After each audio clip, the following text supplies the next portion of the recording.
नमस्कार दोस्तों, आज हम आपको सुनाने जा रहे हैं दुर्गा सप्तशती का पहला अध्याय। महर्षि ऋषि का राजा सूरत और समाधि को देवी की महिमा बताना। महर्षि मार्कंडेय बोले, सूर्य के पुत्र सावर्णी की उत्पत्ति की कथा विस्तार पूर्वक कहता हूँ, सुनो। सावर्णी महामाया की कृपा से जिस प्रकार मनवंतर के स्वामी हुए उसका भी हाल सुनो। पहले स्वारोचिष नामक राज्य था।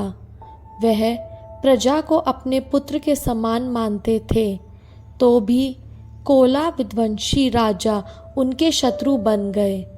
दुष्टों को दंड देने वाले राजा सूरत की उनके साथ लड़ाई हुई। कोला विध्वंसियों के संख्या में कम होने पर भी राजा सूरत युद्ध में उनसे हार गए। तब वह अपने नगर में आ गए। केवल अपने देश का राज्य ही उनके पास रह गया और वह उसी देश के राजा होकर राज्य करने लगे। किंतु उनके शत्रुओं ने उन पर वहां भी आक्रमण किया। राजा को बलहीन देखकर उसके दुष्ट मंत्रियों ने राजा की सेना और खजाना अपने अधिकार में कर लिया। राजा सूरत अपने राज्य अधिकार को हार कर शिकार खेलने के बहाने घोड़े पर सवार होकर वहां से एक भयंकर वन की ओर चले गए। उस वन में उन्होंने महर्षि मेधा का आश्रम देखा। वहां मेधा महर्षि अपने शिष्यों तथा मुनियों से सुशोभित बैठे हुए थे और वहां कितने ही हिंसक जीव परम शांति भाव से रहते थे। राजा सूरत ने महर्षि मेधा को प्रणाम किया और महर्षि ने भी उनका उचित सत्कार किया। राजा सूरत महर्षि के आश्रम में कुछ समय तक ठहरे। अपने नगर की ममता के आकर्षण से राजा अपने मन में सोचने लगे, पूर्व काल में पूर्वजों ने जिस नगर का पालन किया था वह आज मेरे हाथ से निकल गया। मेरे दुष्ट एवं दुरात्मा मंत्री मेरे नगर की अब धर्म से रक्षा कर रहे होंगे या नहीं। मेरा प्रधान हाथी, जो कि सदा मद की वर्षा करने वाला और शूरवीर था, मेरे वैरियों के वश में होकर ना जाने क्या दुख भोग रहा होगा। मेरे आज्ञाकारी नौकर, जो मेरी कृपा से धन और भोजन पाने से सदैव सुखी रहते थे और मेरे पीछे पीछे चलते थे, वह अब निश्चय ही दुष्ट राजाओं का अनुसरण करते होंगे तथा मेरे दुष्ट एवं दुरात्मा मंत्रियों द्वारा व्यर्थ ही धन को व्यय करने से संचित किया हुआ मेरा खजाना एक दिन अवश्य खाली हो जाएगा। इस प्रकार की बहुत सी बातें सोचता हुआ राजा निरंतर दुखी रहने लगा। एक दिन राजा सूरत ने महर्षि मेधा के आश्रम के निकट एक वैश्य को देखा। राजा ने उनसे पूछा, भाई तुम कौन हो? यहाँ तुम्हारे आने का क्या कारण है और तुम मुझे शोकग्रस्त अनमने से दिखाई देते हो, इसका क्या कारण है? राजा के यह नम्र वचन सुन वैश्य ने महाराज सूरत को प्रणाम करके कहा, राजन, मेरा नाम समाधि है। मैं धनियों के कुल में उत्पन्न एक वैश्य हूँ। मेरे दुष्ट स्त्री पुत्र अधिकों ने लोभ से मेरा सब धन छीन लिया है और मुझे घर से निकाल दिया है। मैं इस तरह से दुखी होकर इस वन में चला आया हूँ और यहाँ रहता हुआ मैं इस बात को भी नहीं जानता कि अब घर में इस समय सब कुशल है या नहीं। यहाँ मैं अपने परिवार का आचरण संबंधी कोई समाचार भी नहीं पा सकता कि वह घर में इस समय कुशल पूर्वक है या नहीं। मैं अपने पुत्रों के संबंध में यह भी नहीं जानता कि वह सदाचारी हैं या दुराचार में फंसे हुए हैं। राजा बोले, जिस धन के लोभी स्त्री पुत्रों ने तुम्हें घर से निकाल दिया है, फिर भी तुम्हारा चित्त उनसे क्यों प्रेम करता है? वैश्य ने कहा, मेरे विषय में आपका ऐसा कहना ठीक है। यद्यपि उन्होंने धन के लोभ में पड़कर पितृस्नेह को त्याग कर मुझे घर से निकाल दिया है, तो भी मेरे मन में उनके लिए कठोरता नहीं आती। हे महामते, मेरा मन फिर भी उनमें क्यों फंस रहा है, इस बात को जानता हुआ भी मैं नहीं जान रहा। मेरा चित्त उनके लिए दुखी है।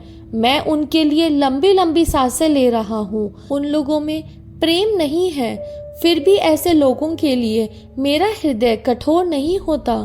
महर्षि मार्कंडेय जी ने कहा, हे ब्राह्मण। इसके पश्चात महाराज सूरत और वह वैश्य दोनों महर्षि मेधा के समीप गए और उनके साथ यथा योग्य न्याय संभाषण करके दोनों ने वार्ता आरंभ की।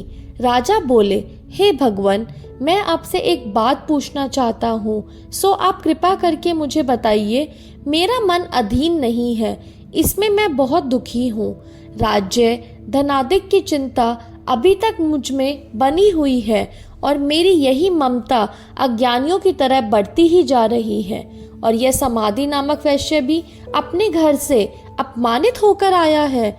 इसके स्वजनों ने भी इसे त्याग दिया है। स्वजनों से त्यागा हुआ भी यह उनसे हार्दिक प्रेम रखता है। इस तरह हम दोनों ही दुखी हैं। हे महाभाग, उन लोगों के अवगुणों को देखकर भी हम दोनों के मन में उनके लिए ममता जनित आकर्षण उत्पन्न हो रहा है। हमारे ज्ञान रहते हुए भी ऐसा क्यों है? अज्ञानी मनुष्यों की तरह हम दोनों में यह मूर्खता क्यों है? महर्षि मेधा ने कहा, विषम मार्ग का ज्ञान सब जंतुओं को है। सबों के लिए विषय पृथक पृथक होते हैं। कुछ प्राणी दिन में नहीं देखते और कुछ रात को, परंतु कई जीव ऐसे हैं जो दिन तथा रात दोनों में देख सकते हैं। यह सत्य है कि मनुष्यों में ज्ञान प्रधान है, किंतु केवल मनुष्य ही ज्ञानी नहीं होता। पशु पक्षी आदि भी ज्ञान रखते हैं। जैसे यह पशु पक्षी ज्ञानी है, वैसे ही मनुष्यों का ज्ञान है। जो ज्ञान मनुष्यों में वैसे ही पशु पक्षियों में है तथा अन्य बातें भी दोनों में एक जैसी पाई जाती हैं। ज्ञान होने पर भी इन पक्षियों की ओर देखो कि अपने भूख से पीड़ित बच्चों की चोंच में कितने प्रेम से अन्न के दाने डालते हैं। हे राजन, ऐसा ही प्रेम मनुष्यों में अपनी संतान के प्रति भी पाया जाता है। लोभ के कारण अपने उपकार का बदला पाने के लिए मनुष्य पुत्रों की इच्छा करते हैं और इस प्रकार मोह के गड्ढे में गिरा करते हैं। भगवान श्री हरि की जो माया है, उसी से यह संसार मोहित हो रहा है। इसमें आश्चर्य की कोई बात नहीं, क्योंकि वह भगवान विष्णु की योग निद्रा है। यह माया ही तो है जिसके कारण संसार मोह में जकड़ा हुआ है। यही महामाया भगवती देवी ज्ञानियों के चित्त को बलपूर्वक खींचकर मोह में डाल देती है और उसी के द्वारा संपूर्ण जगत की उत्पत्ति होती है। यह भगवती देवी प्रसन्न होकर मनुष्य को मुक्ति प्रदान करती है। यही संसार के बंधन का कारण है तथा संपूर्ण ईश्वरों की भी स्वामिनी है। महाराज सूरत ने पूछा, भगवान, वह देवी कौन सी है जिसको आप महामाया कहते हैं?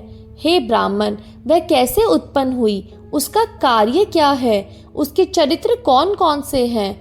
हे प्रभु, उसका जैसा प्रभाव हो, जैसा स्वरूप हो, वह सभी कृपा कर मुझसे कहिए, मैं आपसे सुनना चाहता हूँ। महर्षि मेधा बोले, राजन, वह देवी तो नित्य स्वरूपा है। उसके द्वारा यह संसार रचा गया है, तब भी उसकी उत्पत्ति अनेक प्रकार से होती है।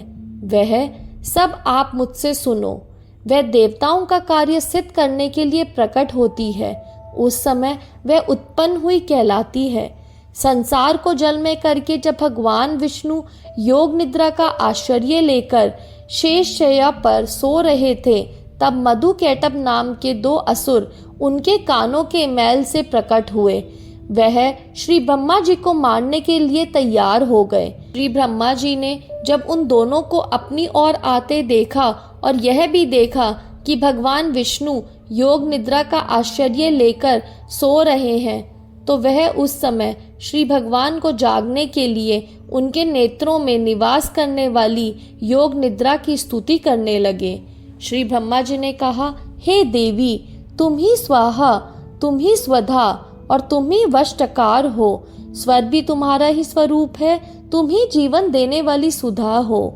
नित्य अक्षर प्रणव में अकार, उकार, मकार इन तीनों में माताओं के रूप में तुम ही स्थित हो। इनके अतिरिक्त जो बिन पद अर्ध मात्रा है, जिसका कि विशेष रूप से उच्चारण नहीं किया जाता है, हे देवी वह भी तुम ही हो। हे देवी, संध्या, सावित्री तथा परम जननी तुम ही हो। तुम इस विश्व को धारण करने वाली हो। तुमने ही इस जगत की रचना की है और तुम ही इस जगत का पालन करने वाली हो। तुम ही कल्प के अंत में सबको भक्षण करने वाली हो। हे देवी, जगत की उत्पत्ति के समय तुम सृष्टि रूपा होती हो, पालन काल में स्थित रूपा हो और कल्प के अंत में संहार रूप धारण कर लेती हो। तुम ही महाविद्या, महामाया, महामेधा, महारात्रि और मोरात्रि हो। श्री ईश्वरी और बोध स्वरूपा बुद्धि भी तुम ही हो। लज्जा, पुष्टि, तुष्टि, शांति और क्षमा भी तुम ही हो। तुम खड़ग धारिणी, शूल धारिणी, घोर रूपा तथा गदा, चक्र, शंख और धनुष को धारण करने वाली हो। बाण, भुशुंडी और परिक यह भी तुम्हारे ही अस्त्र हैं। तुम सौम्य और सौम्यतर हो। यही नहीं बल्कि जितनी भी सौम्य तथा सुंदर वस्तुएं इस संसार में हैं, उन सबसे बढ़कर सुंदर तुम हो। पर और अपर सबसे पर रहने वाली सुंदर तुम ही हो। हे सर्वस्वरूपे देवी, जो भी सअस्त पदार्थ हैं उनमें जो शक्ति है वह तुम ही हो। ऐसी अवस्था में भला तुम्हारी स्तुति कौन कर सकता है। इस संसार की सृष्टि, पालन और संहार करने वाले जो भगवान हैं, उनको भी जब तुमने निद्रा के वशीभूत कर दिया है तो फिर तुम्हारी स्तुति कौन कर सकता है। मुझे, भगवान विष्णु तथा भगवान शंकर को शरीर धारण कराने वाली तुम ही हो। तुम्हारी स्तुति करने की शक्ति किसमें है। हे देवी, तुम तो अपने इन उदार प्रभावों के कारण ही प्रशंसनीय हो। मधु और कैटभ जो भयंकर असुर है, इन्हें मोह में डाल दो और श्री हरि भगवान विष्णु को भी जल्दी जगा दो। उनमें इनको मार डालने की बुद्धि भी उत्पन्न कर दो। मैत्री मेधा बोले, हे राजन, जब श्री ब्रह्मा जी ने देवी से इस प्रकार स्तुति करके भगवान को जगाने तथा मधु और कैटभ को मारने के लिए कहा, तो वह भगवान श्री विष्णु के नेत्र, मुख, नासिका, बाहु, हृदय और वक्षस्थल से निकल ब्रह्मा जी के सामने खड़ी हो गई। उनका ऐसा करना था कि भगवान श्री हरि तुरंत जाग उठे और दोनों असुरों को देखा, जो कि अत्यंत बलवान तथा पराक्रमी थे और मारे क्रोध के जिन नेत्र लाल हो रहे थे और जो ब्रह्मा जी का वध करने के लिए तैयार थे। तब क्रुद्ध हो उन दोनों दुरात्मा असुरों के साथ भगवान श्री हरि पूरे 5000 वर्ष तक लड़ते रहे। एक तो वह अत्यंत बलवान तथा पराक्रमी थे, दूसरे महामाया ने भी उन्हें मोह में डाल रखा था। अतः वह श्री भगवान से कहने लगे, हम दोनों तुम्हारी वीरता से अत्यंत प्रसन्न है, तुम हमसे कोई वर मांगो।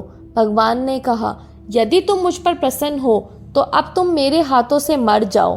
बस इतना सा ही वर मैं तुमसे मांगता हूँ, यहाँ दूसरे वर से क्या प्रयोजन है। मैत्री मेधा बोले, इस तरह से जब वह धोखे में आ गए और अपने चारों ओर जल ही जल देखा, तो भगवान श्री हरि से कहने लगे, जहाँ पर जल ना हो, सूखी जमीन हो, उसी जगह हमारा वध कीजिए। महर्षि मेधा कहते हैं, तथा अस्तु कहकर भगवान श्री हरि ने उन दोनों को अपनी जांघ पर लिटाकर उन दोनों के सर काट डाले।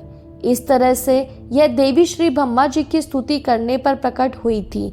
अब तुमसे उनके प्रभाव का वर्णन करता हूँ, सो सुनो। देवी का वर्णन दूसरे अध्याय में किया गया है। देवताओं के तेज से देवी का प्रादुर्भाव और महिषासुर की सेना का वध सुनने के लिए आप हमारा एक और वीडियो जिसमें दूसरा अध्याय बताया गया है देख सकते हैं।